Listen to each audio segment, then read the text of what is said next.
Hi, it's Steve. Today we'd like to show you how to replace the control thermostat on your refrigerator. It's a really easy repair. Let me show you how we do it. Now before we begin this repair, the first thing we'll need to do is to disconnect power to the refrigerator. So either pull it far enough forward that you can unplug it, or locate the electrical panel, turn off the appropriate breaker, or remove the appropriate fuse. And once we've done that, we'll want to clear all the items off of the top shelf, and then we can start our repair. Now with the items removed off that shelf, we now have access to the two mounting screws for this control housing. There's one at the back and another one located near the front. So using either a number 2 posidrive or a number 2 Phillips screwdriver, we'll remove those two screws.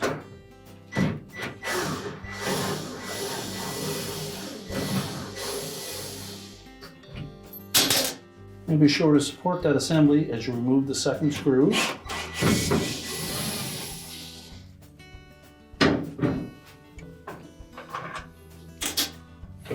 Carefully lower it down. And once we have access to that wire harness connector, we'll release the two locking tabs. Simply squeeze tabs together, separate the harness, and then we'll put that housing on a suitable work surface and we can change out the part. Now with the housing removed from the refrigerator on a suitable work surface, we're going to begin by removing the control knob. If yours is a flat style like that, you'll need a small flat blade screwdriver and just carefully pry that off, slide it out and set it aside.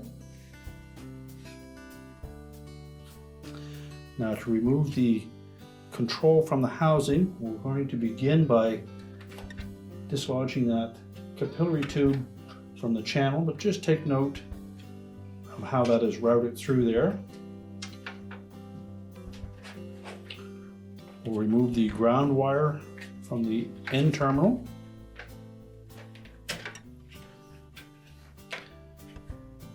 As well as the power wires from the opposite end. And if they're on there quite snug, you may wish to use a pair of needle nose pliers to pull those off, or a flat blade screwdriver.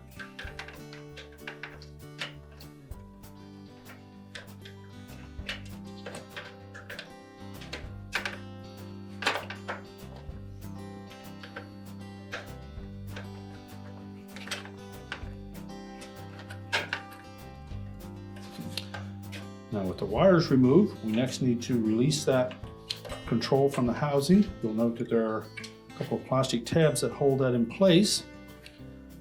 So we'll just gently release those, just enough so that we don't damage them.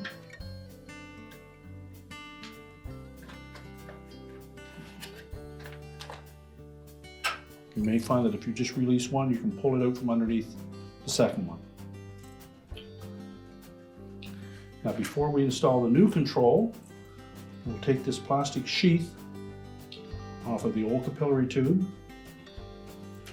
discard the old control. We'll carefully unravel the capillary tube on the new control, taking caution that we don't get any kinks in there. There is a very tiny hollow tube, and if we happen to kink it, it will defeat the function of that control. So looking at how that control is going to mount in the housing, we'll just carefully bend that capillary tube.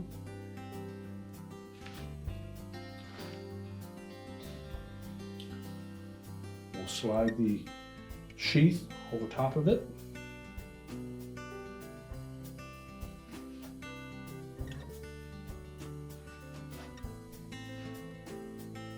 Again, use caution so that we don't get any sharp kinks.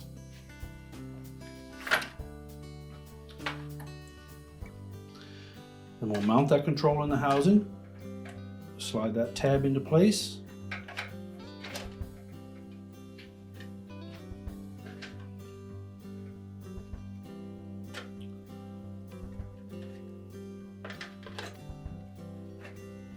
And just carefully bend the second one until the control drops into position.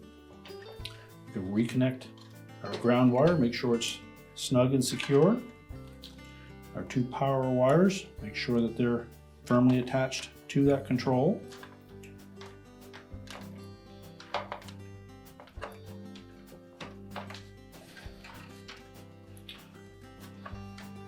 And then very gently put any bends that are required in that capillary tube so that it will line up in that channel.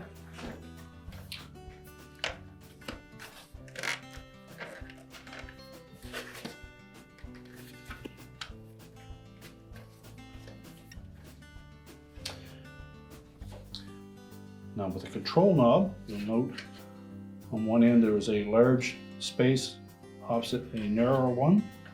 The control itself has a large tang on one side and a narrow one on the other. So we simply need to line those up and then press that control knob into position.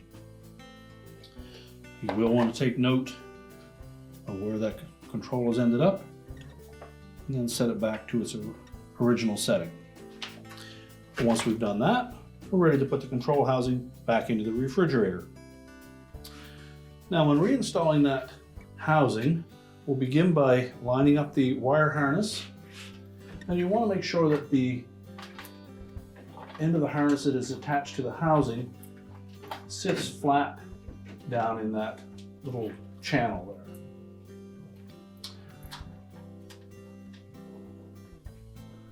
Harness will only connect one way.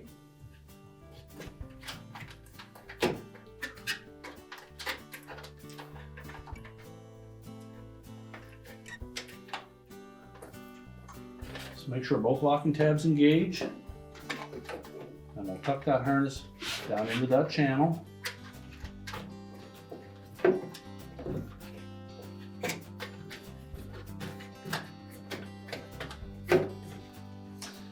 Now we want to line up the back of that housing with the air duct from the freezer, as well as these shields on the side need to tuck into the edge of the housing. So it should lie flush against the ceiling of the fresh food compartment. And then reinstall the screws.